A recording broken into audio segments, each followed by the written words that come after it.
বন্ধুরা, আজকে চলে এলাম রবিবারের দুপুরে। তাড়াতাড়ি করে রান্না বান্না করছি। আজকে অনেকটা দেরি হয়ে গেছে, ঘুম থেকে উঠতে তো অনেকটাই লেট হয়ে গেছে, তাই দুপুরবেলার আজকে দুপুরের মেনু হচ্ছে দই ইলিশ। এখন আমি দই, যেহেতু দেরি হয়ে গেছে তাড়াতাড়ি করে রান্নাটা করবো, ওই জন্য দই, সর্ষে বাটা আর লঙ্কা বাটা দিয়ে মশলাটাকে কষিয়ে নিচ্ছি যাতে তাড়াতাড়ি হয়ে যায়। আর এদিকে দেখো ইলিশ মাছ সব ভেজে নিয়েছি, এবার এর সাথে দিয়ে এটাকে একটা কম জল দিয়ে ভাপা করব। আর হচ্ছে ইলিশ মাছের তেল, ডিম দিয়ে তেল ভাজা আজকে দুপুরের মেনু। চলো টাটা, তোমাদের দেখা যাচ্ছে রান্না করার পরে কীরকম হয়। আজকে দুপুরের মেনু হচ্ছে ভাত, এই যে ভাত, আর হচ্ছে মাছের ডিম দিয়ে, ইলিশ মাছের ডিম আর তেল ভাজা, আর হচ্ছে ইলিশ মাছ, দই ইলিশ।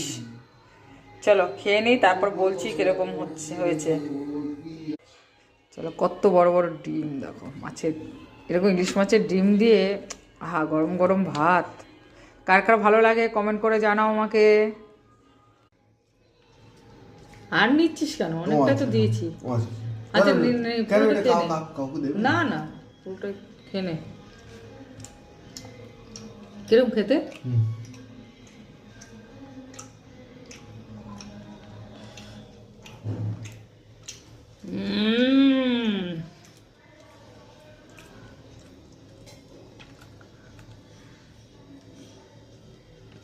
অসাধারণ খেতে। খাই